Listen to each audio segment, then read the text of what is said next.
Hallelujah! Magandang gabi po sa inyong lahat. Pero bago kayo namin batiin, ibatiin mo na to. Welcome po. Magandang gabi po, Sister Lina. Yan din po sa iyo, Sister Mercy. Magandang gabi po, Sister Mercy. At magandang gabi po sa inyong lahat. Magandang gabi po sa inyong lahat. Welcome po sa programang ito, Cheer Up, The Word Works. Yun ang dahilan Walang dapat ikatakot, pangamba. Ang salita ng Diyos ay nagtatrabaho, gumagawa sa ikatatagumpay ng bawat isang nananalig dito. At sumasampalataya sa ating Panginoon Jesus. Ang ating pong topic muli, pagpapatuloy po natin, yung sinimulan ni Sister Lina, mga paraan upang magkaroon ng maganda o matagumpay at mahabang buhay. Saan nga natin kinuhang Bible version? Sa Kawikaan 8, verse 32 hanggang sa mga sunod-sunod na talata. Proverbs 8, verse 32 hanggang sumusunod na mga talata. Verse 32 hanggang sa mga sumusunod na talata. Ba't wala akong makita, sister? Walang nakasulat na ganun. Joke lang. Okay po. Sige, sister. Okay po. Ngayon po, mag-umpisa na po ang gawain ng Cheer Up the World Work Program. Sa biyaya ng Diyos. Sa biyaya ng Diyos, nagpapatuloy at magpapatuloy. Hindi ito puputulin ng Diyos. Amen. Sapagkat siya nagtayo. Amen. Hallelujah. Sa verse 32 po, at ngayon, aking anak, ako nga ay pakinggan, sundin ang payo ko't ililigaya ang iyong buhay. Verse 33, upang maging matalino ang turo ko ay dinggin mo, huwag mong pababayaan ni lalayuan ito. Verse 14, mapalad ang taong sa akin ay nakikinig, sa akin ay nag-aabang at palaging nakatitig. Wow. Pagkat ang makasumpong sa akin ay nakasumpong ng buhay, at ang kalooban ni Yahweh ay kanyang nakakamtan. Verse 16, ngunit hindi makasumpong sa akin. Anong verse 36? Verse 36, sorry po. Ngunit hindi makasumpong sa akin, sarili ang sinasaktan, ang napopod sa akin, iniibig ay kamatayan. So parang naglagay siya ng sariling sumpa sa sarili niya, hindi dahil sinumpa siya ng Diyos. No? Oh, Sister Mercy, simulan niyo po muli yung verse 32. Kaya ngayon mga anak, pakinggan ninyo ako. Mapalad ang mga sumusunod sa pamamaraan ko. Oh, may pamamaraan pala. No? May pamamaraan pala ang Diyos. At makikita natin 'yon sa kanyang salita. Di ba? Tuloy. Pakinggan ninyo ang mga pagtutuwid ko sa inyong pag-uugali. So, hindi paninisi, pag-aayos. Amen? Hindi pang-down. Di ba? Hindi pang-utya. Di ba? Ang sabi, pagtutuwid. Ibig sabihin, salitang pagtutuwid punong-puno ng pagmamahal. Ayaw niya ng kapahamakan. Ayaw ng Diyos na ikay may sakit. Ayaw ng Diyos na ikay lubog sa problema. Pero nangyayari lahat ng yan. At ang gagawin ng Diyos, yung kanyang kalooban, ibibigay niya sa iyo upang maituwid ka. Ibig sabihin, hindi pala talaga tayo pwede talagang o dapat na nabubuhay sa lubog na kalagayan ng buhay. Mayroong katagumpayan. Matagumpay pala talaga tayo dapat. Pakituloy po, Sister Mercy. Pakinggan ninyo ang mga pagtutuwid ko sa inyong pag-uugali upang maging marunong kayo. Yun. Di ba? At huwag ninyo itong kalilimutan. Tuloy, hanggang saan na ba? 34. Mapalad ang taong laging sa akin nakatuon ang isip. Hindi sa problema. May paraan ng maayos na buhay at mahabang, matagumpay na buhay at mahabang buhay. Amen. Hallelujah. Sige po, Sister Mercy. At naghihintay para makinig sa akin. Hallelujah. Ito po isa sa intention natin, kaya tayo bakit mayroong programang ito. Ang intention po ng programang ito ay dalhin sa inyo, saan ka man church. Amen? Sapagkat hindi naman po namin nais na kayo'y kunin at ilipat sa aming church. Actually, si Sister Lina ay iba ang church na dinadaluhan. Amen? Pero kasama namin siya rito. Kami ni Sister Mercy magkasama sa isang church. No? Si Sister Lina ay hindi. Pero nung mamit ko po siya, ay binigyan po natin siya ng pagkakataong mag-share dahil alam po natin, amen, Amen. na may mensahe siya para sa inyo. Amen. Purihin ng Panginoon. At ang salita ng Diyos ay matagumpay. Amen. Ang mapalad ang taong nag-aantay lagi sa Diyos at nakikinig ng kanyang salita. Amen? Amen. So, ito po yung pagkakataon muli na madinig natin ang salita ng Diyos. Even kami ay natututo sa mga pinasasabi ng Lord. Amen. Amen? Kaya, stay tuned. Stay, manatili ka, kaibigan, sa pagsubaybay sa Cheer Up the World Works. Hindi pinag-uusapan dito kung anong church ka o ibang church namin sa iyo. Okay lang yon. Manatili ka sa iyong church. Amen. Ngunit ang mensaheng ipinapadala ng Diyos sa iyo sa pamamagitan po namin ay mahalaga po sa ikatatagumpay ng ating bawat isang buhay po natin. Hallelujah. Kaya isa po sa aming pakiusap, please share this video. Yun po ang ating pakiusap. I-share mo sa kaibigan mo. Kahit parang sa tingin mo hindi nila pinapansin, ang totoo niyan, may nangyayari din sa kanila. Amen. May unti-unti yan nakapagtanim tayo ng salita ng Diyos. Ang sabi ng Bible, ang binhi ay salita ng Diyos. Ang lahat ng binhi ay may kakayanang lumago. Kapag yan inatanim sa kanila, kung hindi man maganda ang lupa pa, ngunit nakatanim na ang binhi na yan. At yan ay lalago sa katagalan ng panahon. Tataka ka, di ba? Ako nagtataka minsan, sa halaman, bigla na, wala naman ako itinatanim na, bigla na lang may lumilitaw na isang halaman. Sa katagalan ng panahon, lumago din siya. Ganon din sa mga pagsesharean mo. Hallelujah. Sister Mercy, pakituloy ang basa. Nasa verse 34 po ulit tayo. Opo. Mapalad ang taong laging sa akin nakatuon ng isip at naghihintay para makinig sa akin. 35. Sapagkat ang taong nakakasumpong sa akin ay magkakaroon ng maganda at mahabang buhay. Maganda at mahabang buhay. Yung nakikinig may paraan. Sister Lina, salamat sa pagdadala mo sa amin ng topic na ito. Amen po. Tuloy ang basa, Sa Sister Diyos Mercy. pong papuri. Amen. Ano po ba? At pagpapalain siya ng Panginoon. 36. Ngunit, kontradiksyon. Opo. ngunit ang taong hindi makakasumpong sa akin ay ipinapahamak ang kanyang sarili. Ang mga galit sa akin ay naghahanap ng kamatayan. You see, yun ang resulta pag wala kang panahon sa Diyos. Pero ikaw, may panahon. Ang kaibigan mo, nag-aantay ng message, pakipadala mo.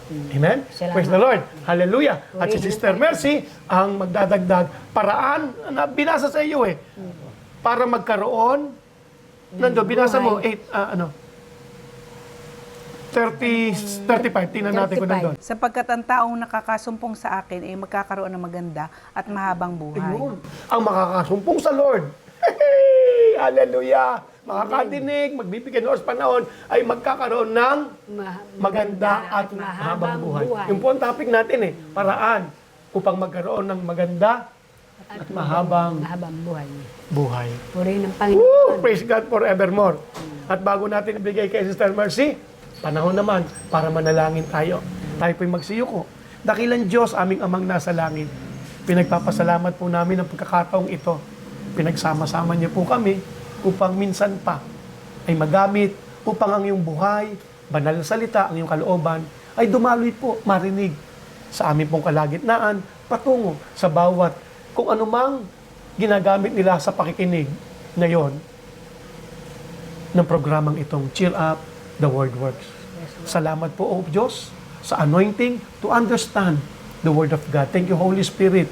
Ang bawat mapapasa at makikinig, makakasumpong sa Panginoon sa pamamagitan ng programang ito ay magkakaroon ng kaunawaan, ng katalinuhan. Hallelujah. At mapopokus sa iyo. Sabi mo nga'y magkakaroon ng maganda at mahabang buhay. Salamat, Panginoon, sa pagpili niyo po sa amin ngayong gabing ito. Salamat po sa anointing to share the Word of God. Amen. Hallelujah. Thank you, Lord Jesus, sa iyong ginawa para sa amin at hindi po ito masasayang maging sa mga makakapakinig ngayon. Thank you, Lord Jesus. Hallelujah. Sa ginawa mo sa krus ng Kalbaryo, tinalo mo ang lahat ng gawa ng dyablo. Aming amang nasa langit, salamat po.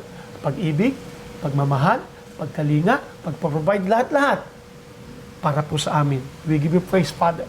In Jesus' name, Amen and amen. Amen. Sister Mercy, paraan upang magkaroon ng maganda at mahabang buhay. Ang sabi rito, makinig. Ang sabi dito, kalooban ng Lord. Ano po ba ang may share mong kalooban ng Lord sa amin, Sister Mercy? Praise God forevermore. Hallelujah. Hallelujah. Kapag po tayo ay hindi tayo nakapokus sa Panginoon at sa Kanyang salita, ano man ang ating gawin, hindi tayo, laging may kapahamakan. Hindi tayo magtatagumpay. Parang hindi makalusot, no? Opo. Kaya yung iba umaangal na, lagi na lang problema, lagi na lang. Opo. Oo.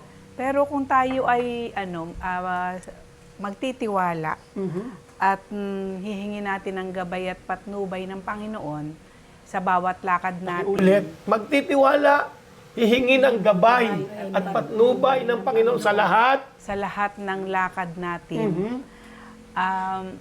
Nandun po yung katagumpayan ng bawat sitwasyon. Hindi tayo mapapahamak. Base po kasi sa mga karanasan ko, ang dami ko pong mga desisyon na hindi ko hiningi ang gabay ng Panginoon. Kaya ang dami ko pong naranasang kapahamakan sa mga desisyon ko. Kailangan po, sa tuwing magdidesisyon tayo, lagi nating hihingin ang gabay at lagi tayong makikinig sa sinasabi ng Panginoon sa atin. Hindi yung sinasabi lang ng ating sarili. Kasi po may Holy Spirit na tinanggap ang bawat isang Kristiyano. Amen, amen, amen. Ako po, hindi po ako nagpapagabay dun sa banal na Espiritu na nasa akin. Yun ang mga naging karanasan mo noon, bago ka naging matatag ng matatag.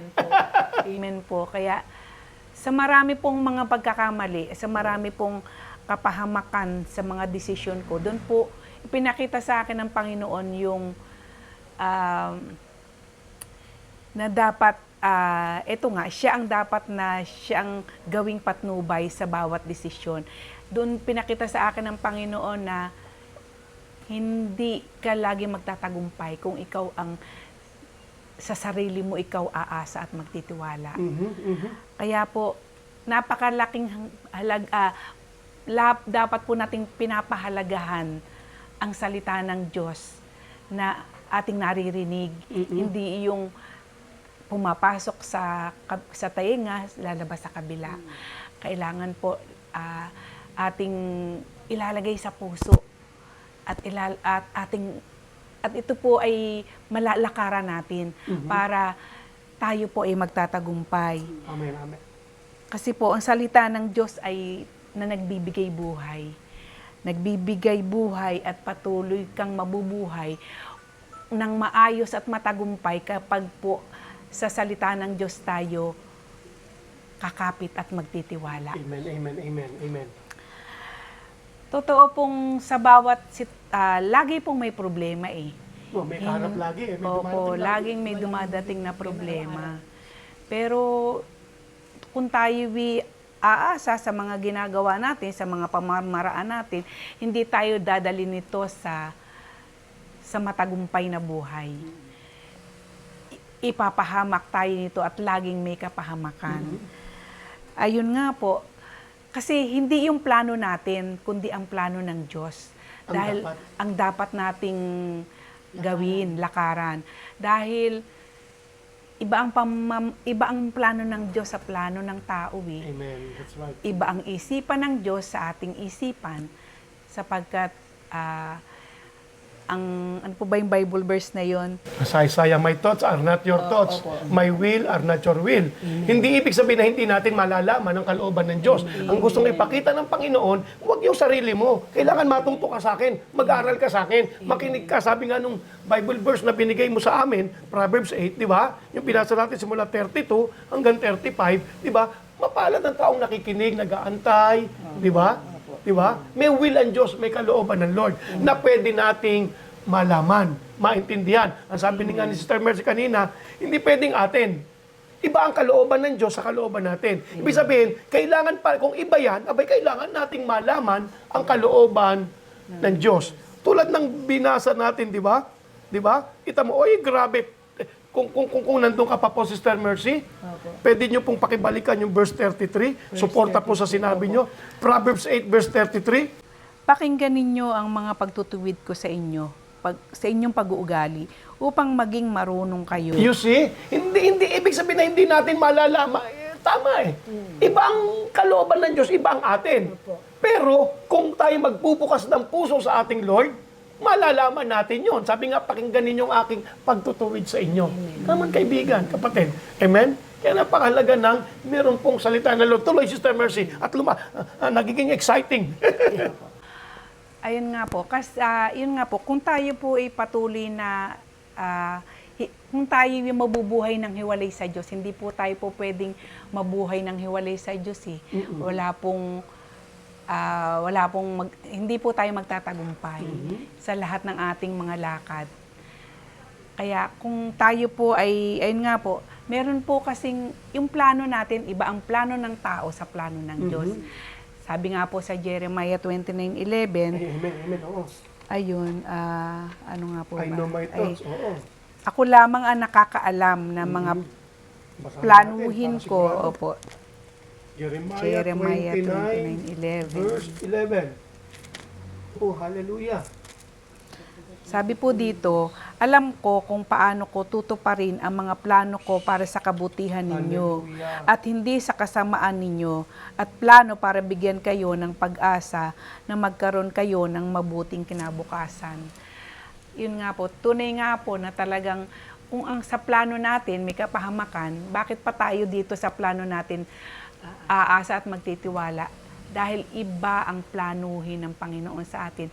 Magkakaroon tayo ng mabuting pag-asa, tama po ba? Opo, sa kinabukasan. Na magkaroon kayo ng mabuting kinabukasan. Sa Diyos po, laging maganda at mabuti ang ating kinabukasan. Wow. Tulad nga po ng mga rami po akong palpak na mga nagdesisyon, hindi po nagiging mabuti ang resulta. At lagi pong hindi maganda nagiging resulta. Pero kung sa Diyos tayo aasa, sa planuhin ng Panginoon tayo magtitiwala, tunay na laging may pinakamaganda at maaasahan ang planuhin ng Panginoon para sa atin. Ito po, sa bawat paglakad po natin sa buhay. Katulad ko po ng nasa mga naranasan ko po, nalungurungkot po ako dahil ito pong, ganun pa man po, talaga ang sitwasyon ng negosyo is, marami po ako naririnig na hindi, talaga pong matumal, sabi sa panahon ito. Opo, kahit magpapasko, pero mabuti po ang Diyos talaga eh. Basta po tayo huwag matatakot sa nangyayari sa atin. That's right. Basta po tayo ay maging matatag na lumalakad sa buhay. Matatag na lumalakad sa buhay. Opo. Hindi nabubuwal. Hindi ka ibubuwal ng Oo. Panginoon. Hindi ka mabubuwal. Amen. Dahil, alam mong ikaw hindi pababayaan ng Panginoon. That's the key. Isa yan sa paraan. Dapat alam mo na hindi ka pababayaan ng Diyos. Anong dahilan para matakot? Amen. Ang lahat ng problema ay dumarating. Ba't siya dumating? Para umalis. Kaya lang dumating yan para umalis. Come on! Hindi yan magtatagal. Hindi yan magtatagal, pero salita ng Diyos na yung nadidinig at i-apply ay magtatagal. Balik po kayo, Sister Mercy. Ayun po. Pagka po tayo, kailangan po maging, wag po tayo matatakot sa Amen. nangyayari, That's sa anumang the key. sitwasyon na nangyayari sa ating buhay. Ako po may karanasan, ito po, matumal nga po, kumuha pa kami ng pwesto sa Tiangge, pero ito po ang sitwasyon, isa't isa Matumal talaga. opo, talaga pong matumal. Pero mabuti ang Diyos hindi ka tayo pababayaan ng Panginoon. Hindi ka pababayaan ng Diyos, hindi ka niya iiwan. Hindi ka niya iiwan kasi nasa atin ng Lord Hindi mo siya katabi. Wala siya sa harap, wala siya sa likod. Nasa atin siya. Kaya palagi lang tayong makikinig sa Kanya. Ayun nga po, sa bawat paglakad, lagi pong may problema, lagi may hamon sa buhay. Pero ito nga po, itong sitwasyon na to, sabi nga po ng mundo, sa nangyayari ngayon talaga pong matumal. Nalulungkot po ako dahil walang patahing pamasko, pero purihin ng Panginoon. Dahil ang Diyos po ay patuloy na gumagawa sa ating buhay. Basta patuloy lamang po tayong magtitiwala sa kabila ng may pinagdadaanan tayong hindi maganda. Nandun po palagi yung kapanatagan ng kalooban, yung kapayapaan na kikilos tayo at gagawa na para po tayong walang problema. Parang walang problema. Tanong kasi ng iba, isang bigat ng problema ko, ang hirap hindi mapagod, ang hirap hindi mag-isip. Pero isang sekreto, lalakad ka na parang walang problema. Kasi kailangan yun Huwag mong bayaan yung problemang igupo ka. Minsan kasi mas naniniwala ang tao sa kakayanan ng problema kaysa sa kakayanan ng salita ng Diyos. Yung sabi niya, rejoice in the Lord always. Amen. Hallelujah. Ayun nga po, meron pong, isipin nyo magpapasko, pero sa kabutihan po ng Diyos at talagang nakakamangha po ang mga ginagawa ng Panginoon. Basta po tayo ay magtitiwala at mananalig na kahit anumang sitwasyon natin, hindi tayo pababayaan ng Diyos Yung pong dati kong buyer na ayoko na pong bibigyan ng tatanggapan ng order, tinanggapan ko po ngayon. At ang nakakatuwa po, umorder po siya ng uniform, bagong school po yung tinanggap niya, daycare po yung school na bagong open. Marami-rami din po.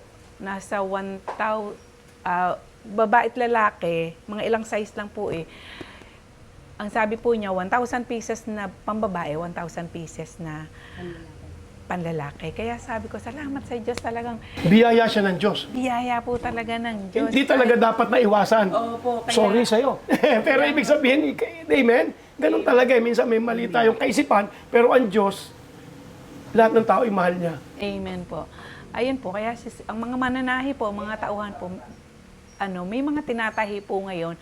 At maganda naman po yung naibigay ko sa kanyang presyo. Medyo, kaya, tapos meron pong Pagpalain ng Diyos ang taong yun. Amen po.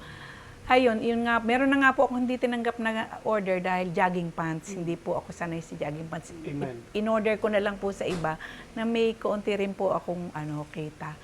Ayun yung meron po kasi naniniwala po akong ito pong pagsasample ng pang-department store is ito po talagang kalooban ng Panginoon dahil yung pong may nakilala po ako nag-aahente dito sa Tiangge na pwede raw po niya akong ipag-sample at by January daw po, itong December gumawa na raw ho ng sample. Amen. At by January is magsasample siya. I agree.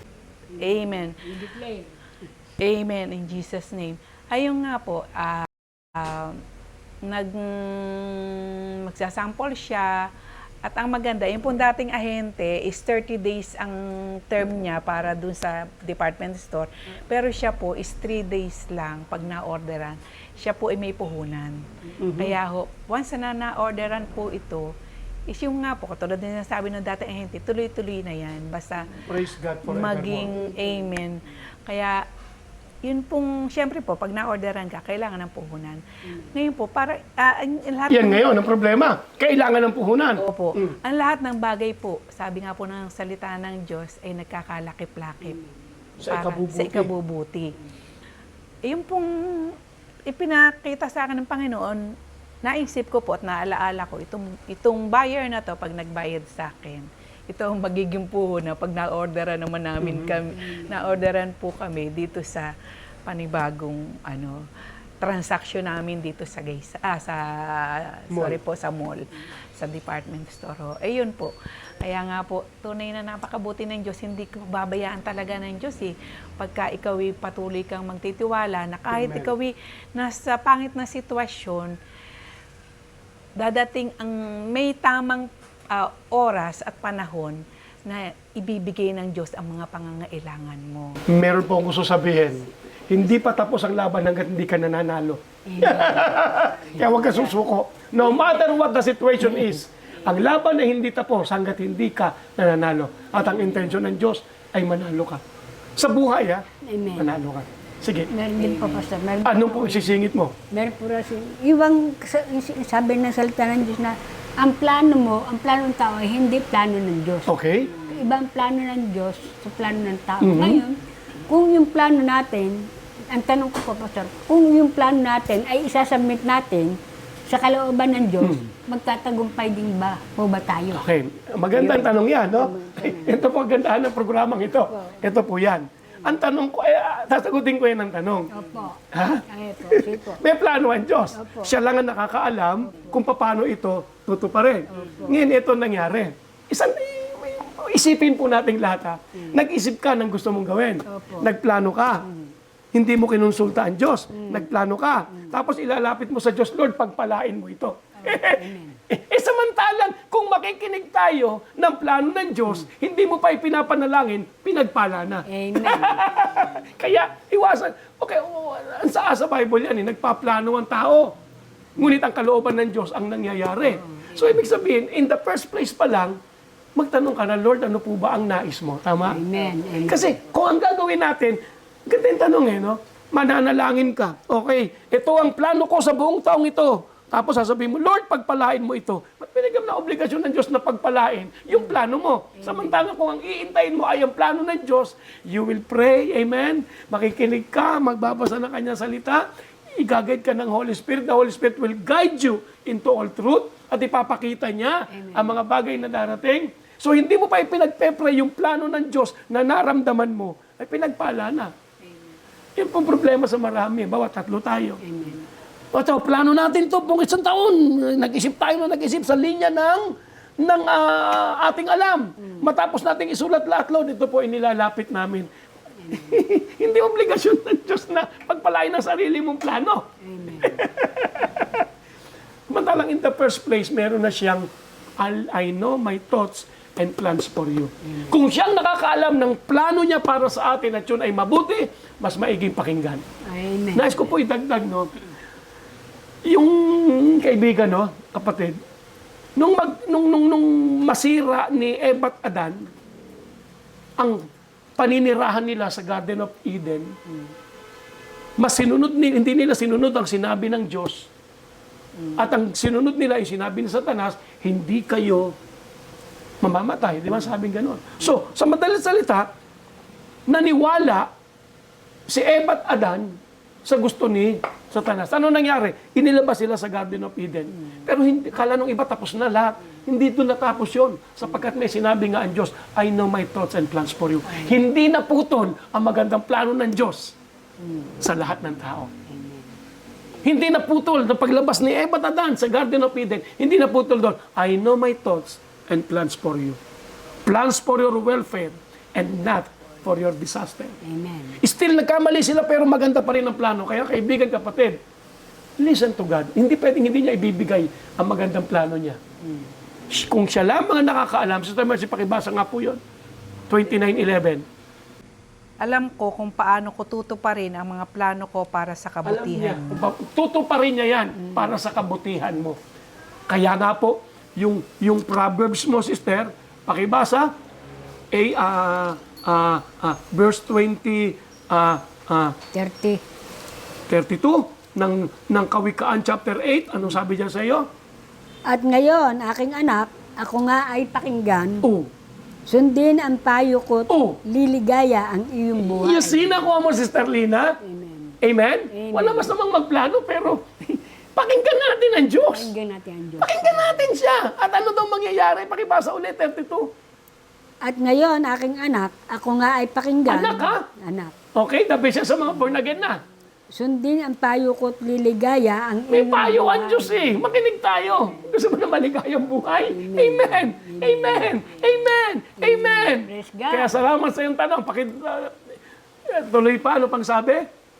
Upang maging matalino, ang turo ko ay dinggin mo. Ayan! May turo ang Lord. May turo. May turo. May turo. Ang ganda dyan sa iyo yun eh. Nagpunta ka po ba ron? Sige nga po, pakibasa nga. Verse 33. 33. Pakinggan ninyo ang mga pagtutuwid ko sa inyong pag-uugali upang maging marunong kayo at huwag ninyo itong kalilimutan. Amen! Amen. Huwag mo sayangin sa sariling pagpaplano na natutunan sa school kung ano man. Okay. Lalo na ngayon, New Year's resolution. Amen. Makinig. May pagtuturo ang Diyos. Pastor, paano? Ito sisiguratin ko sa iyo. Once na nakipag-niig ka sa Lord, pero kailangan number 1, tanggapin mo siya. Mamaya gagawin natin yon. Nasa inyo po yun, ano? Mamaya. Okay? Kung wala, kahit ako magpapatanggap mamaya. So, kailangan po ng tanggapin siya. Amen. Pag natanggap mo siya, ang sabi ng John chapter, pag natanggap mo ang Panginoong Yesus sa iyong buhay bilang Panginoon, ang sabi ng John chapter 1 verse 12, ang lahat ng tumanggap at nanalig kay Jesus, binigyan ni Jesus ng karapatan ang taong yun yung tumanggap na maging anak ng Diyos. Kung ikaw ay anak na ng Diyos, hindi pwedeng hindi mo maintindihan ang gusto ng tatay mo. Amen. Tama? Amen. Tayo may kanya-kanyang ama rito sa mundong ito. At konting kilos pa lang niya, alam mo na. Amen. Ako noon, maloko ako, pero pag, amen, konting kilos pa lang dati ko, alam ko na kung anong gusto niya. Alam ko na kung magtatago ako o hindi, dahil sa mali kong ginawa ko, o kung may ginawa ko maganda, alam ko na kung ako'y matutuwa. Kasi tatay ko siya, alam ko ang kanyang mga kilos, alam ko, dahil alam ko tatay ko siya. Kung ikaw ay naging anak ng Diyos, dahil binigyan ka ni Jesus ng karapatang maging anak ng Diyos, dahil tinanggap mo siya, nanalig ka sa kanya kay Jesus bilang Panginoon mo. Yun ang pagsisimula na maiintindihan mo ang gusto ng Ama, ng ating Amang nasa langit. Sa iba, ang Diyos ay Diyos. Ang tawag nila, Diyos ko. Pero tayong mga tumanggap kay Jesus, aming Amang Diyos na nasa langit. So makinig ka sa Kanya. Grabe, Diba, Proverbs? Kaya nga may paraan eh. Hindi paraan ng tao, ngunit paraan ng Diyos. Amen. Yung 34. 34 ba yun? 34. Mapalad ang taong laging sa akin ay nakatuon ang isip at naghihintay para makinig sa akin. Ay, hallelujah! Nakuha mo yung tanong na yun, ano? Sinagot po ng salita ng Diyos. At yun ang ating topic. Okay? Sa taong darating, makinig. Amen? Magkaroon ng time, magkaroon ka ng sarili mo, local church, tanggapin mo si Jesus. Amen? At siguro naman, hindi masamang isama mo kami sa iyong papakinggan. Wala po kami hinihingi kahit anong magkaanong pera sa inyo. Ang hinihiling po namin ay ang pag-ibig para sa iba i-share. Amen. Ang video na ito, makinig. pinakamahalaga. Kailangan po natin. Mr. Mercy, patuloy kayo. Tapos na po, Pastor. Tapos na. Sumingit kami, natawag na yung Mr. Mercy. So, napakaganda, di ba? May plano, may paraan po. At ang paraan yun ay hindi paraan ng ating sariling pagpaplano. Alam mo kung anong planong dapat nagawin ng isang tao? Ang planong makipagniig sa Diyos. Pwede nyo na pong hanapin yung inyong sa prayer. Okay? Plano para... Naglayo na po ito, Pastor. Okay na, sige. Kung hindi mo makikita, ako nang bahala mamaya. Plano. Kung ano man planong meron tayong dapat gawin, ay ang magplanong makinig sa Diyos. Salita ng Diyos. Magplano na unahin ang kanyang kalooban. Amen. Pakinig ng kanyang salita. Actually, yun ang sabi niyang Matthew 6:33. Pakibasa po sa inyo. Pasahin natin para sigurado. Ito'y popular. At kaya nga natin i-quote ito ng by memory. Pero mas maganda pong basahin natin. Galing mismo sa bibig ng ating Panginoong Hesukristo. Matthew chapter 6 verse 33. Ngunit higit sa lahat ay bigyan halaga ninyo ang kaharian ng Diyos. Amen. Ibig sabihin kung paano ang gusto ng Diyos, di ba? Kasi paghahari eh. Tuloy? Ngunit higit sa lahat ay bigyang halaga ninyo ang kaharian ng Diyos at ang pamumuhay ng ayon sa kanyang kalooban. O yun, ibig sabihin ng kalooban, will, gusto yung sinabi. Amen. At ibibigay niya sa inyo ang lahat ng mga bagay na ito. Ano yung mga bagay nito, yung mga nabanggit po dyan, no, sa naunang dyan. Ang galing, higit sa lahat. Seek ye first the kingdom Ang galing, of God higit sa lahat. and His righteousness and all Hallelujah. these Sister things. Mercy, pakibasa sa iyo, 6:33. Kaya unahin ninyo ang mapabilang sa kaharian ng Diyos Okay, tanggapin ng Panginoong Hesukristo. at ang pagsunod sa kanyang kalooban at ibibigay niya ang lahat ng pangangailangan. So unahin ninyo, hindi yung kalooban ninyo magpaplano ka, maaring maganda. Ngunit sinisigurado ko sa inyo, sabi nga kanina, mas maganda ang plano ng Diyos. Unahin natin yun. Amen? Ito pong problema sa marami. Kada may problema, ang inuuna ng tao ay kung paano solusyonan yung problema. Pumapalpak sa kakagawa ng solusyon, lalong nababaon. Halimbawa, may mga kakilala po ako, at praise God, natutunan po nila ang tama later on. May mga problema po ang mga tao na nagkaroon sila ng utang. At para mabayaran nila yung utang, nagdesisyon sila na umutang uli para ipambayad doon sa utang. Lulubog sila. Yun po ang kalakaran ngayon eh. Oo, ganon. Umutang ako sa'yo, naniningil ka na. Wala pang bayad. Utang ako sa kanya. Yung utang ko sa kanya, ipambabayad ko sa iyo. May utangin ako sa kanya. Siyempre, yung utangin ko may pasobra. Eh di lumaki na naman ang utang ko. Yun ang sistema ng tao. Pero ang Panginoon ang linaw ng sabi ng Lord, the blessing of the Lord makes one really rich, and He adds no trouble with it. Hindi ko alam kung paano ang style na gagawin ng Diyos, pero sinisigurado ko, may solusyon ng Diyos. Meron nga po akong isi-share. Noong isang araw, yung may tindahan doon ng pagkain, yung lutong ulam, kanin, kung ano. 4 na maniningil, may Bombay, mayroong yung mayroong pinipirmahan. Oo, sige. Ay, nag-aaway-away na doon sa harapan. Sigawan po. Kaya, Lahat gusto maningil. Opo. No? Okay, actually, ganito po kasi yan. Sa business, talagang mahirap ang walang... puhunan. At yan talagang inuutang yan. Ang pinag-uusapan ko po, ang sinasabi ko kanina, yung ikapamumuhay. Opo. Sa business talagang kailangan yan eh. Kailangan. Kailangan lang din kung paano mo ito susolusyonan, sapat na pa rin ng Diyos. Pero yung bawa, ako bilang isang pamilya, ako bilang isang sarili, hindi ko pwedeng gamitin din ang utang para sa pambayad. Hindi yun natin topic talaga. Topic po natin ito, sistema ng tao yon. Sistema ng tao yon. May sistema ang Diyos kung paano maabot ang lahat. Yan na nga eh. Ano ang pangailangan?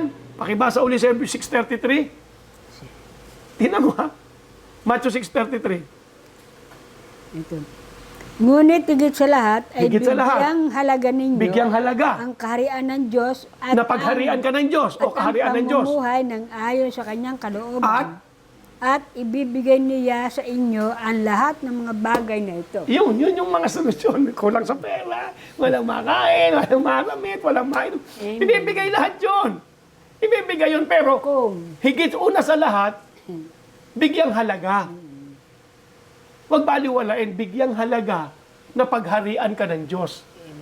paano, Sabi nga kanina, kung hindi ka paghaharian, paano, di ba? Isa-isa tinatapik mo kanina eh.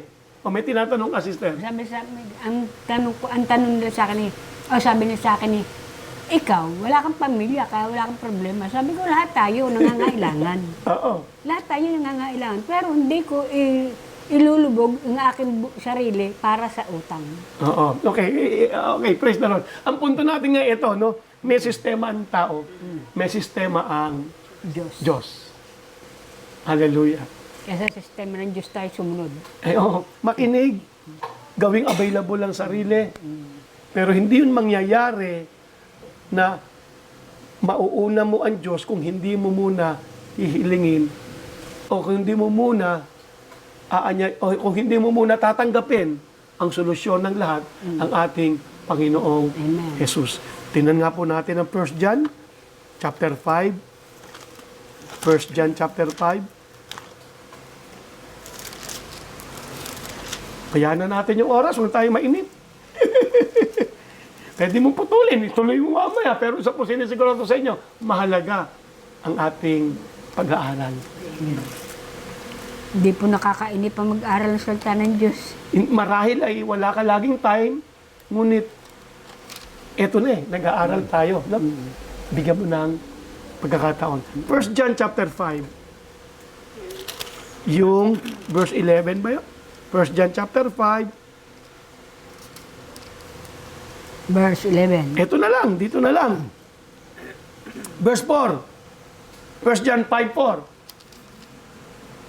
Grabe, sige, sa'yo muna, sister.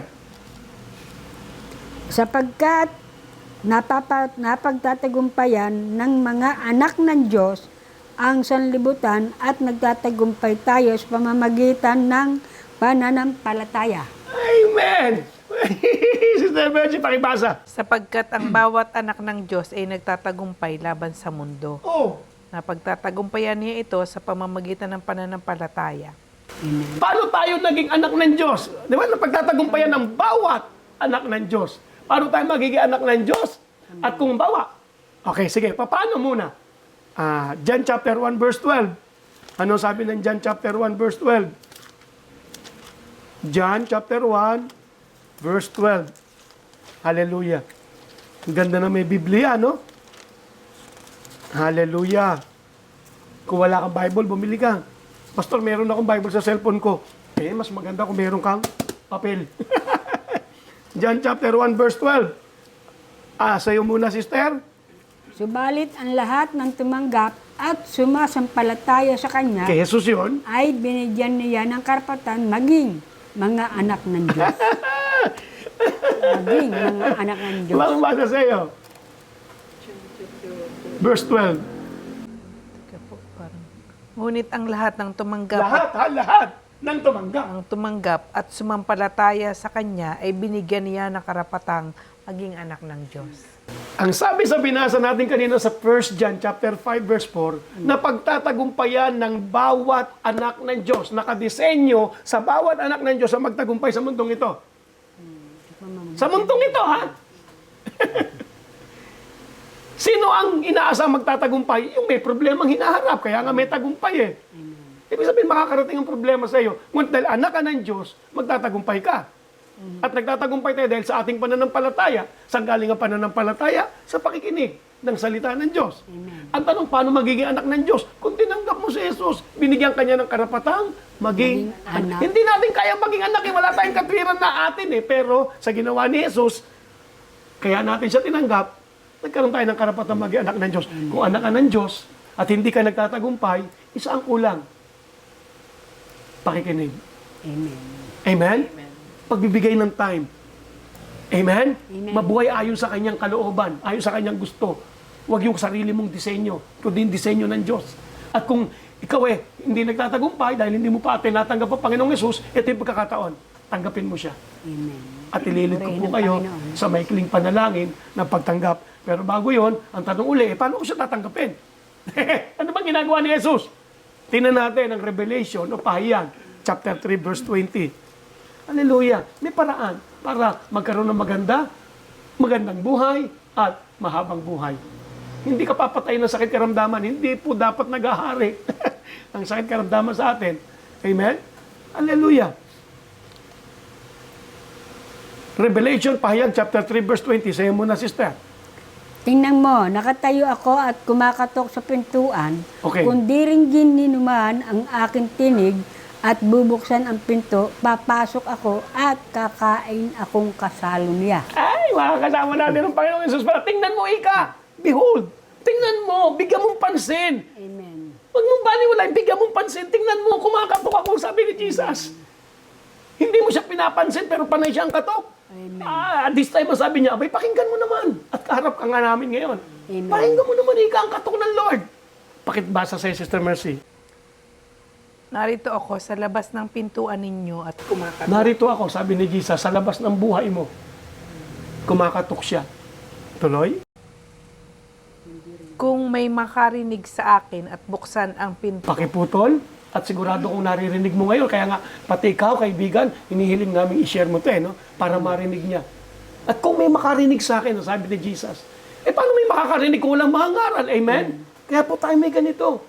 At nadidinig mo ngayon ang Panginoon, ang kanya palang salita ay sistema ng kanyang pagkatok. Pakiulit, kung Teka muna po. makarinig. Kung may makarinig sa akin at buksan ang pinto, Iyon, matapos mo marinig, nagdesisyon kang buksan, anong mangyayari, Sister Mercy? papasok ako at magsasalo sa kami sa pagkain. You see, pag tinanggap mo si Jesus, sasamahan ka niya. Dahil kasama mo siya, may karapatan ka na maging anak ng Diyos. Amen. Amen? At i-guide ka niya. Yun yung simula na mabuhay ka, na pinagaharian niya, at mabuhay ayon sa kanyang kalooban. Matthew 6:33, 6:33 ulit, Sister Mercy, sa iyong Biblia. Pakinggan niyo pong mabuti. Matthew 6:33. Matapos mo siyang tanggapin, ito po kasi yun eh.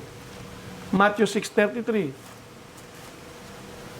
Matthew 6:30. Opo, Mateo chapter 6, verse 33 sa Biblia niyo pong hawak. 6:33. Now listen carefully. Kaya unahin ninyo ang mapabilang sa kaharian ng Diyos. Unahin ninyo ang mapabilang sa kaharian ng Diyos. Ibig sabihin, unahin ninyong mapabilang sa pinaghaharian ng Diyos.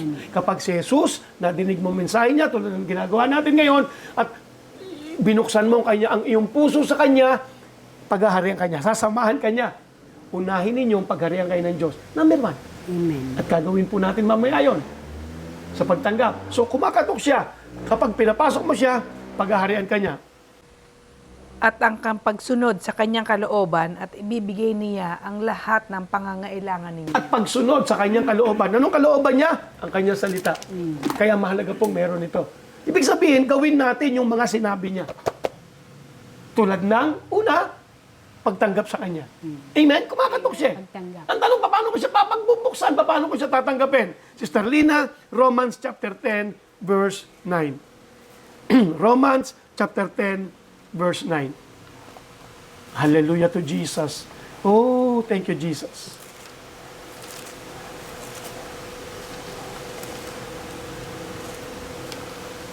That's it. Romans 10:9. Romans 10:9. Hinahanap ko pa. Sige po.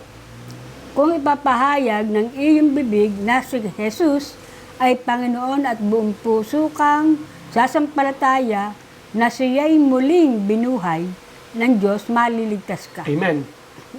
Yun yung kaligtasan mo simula sa kapahamakan. Yun yung pagpasok ni Jesus. Paano pagtanggap sa Kanya? Kung ipapahayag ng iyong mga labi. Hindi iisipin lang. Amen? Sasabihin.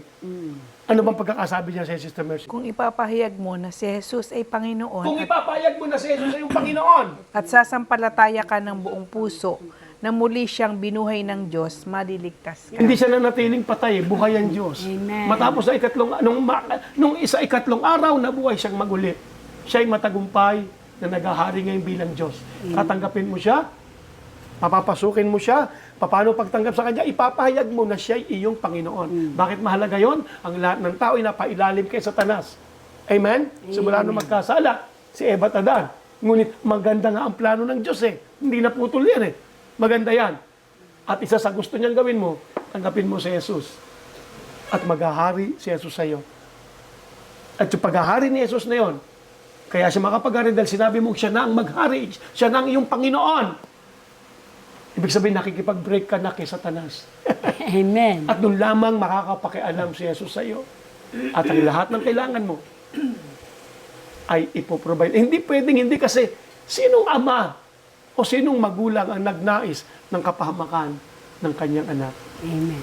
Wala.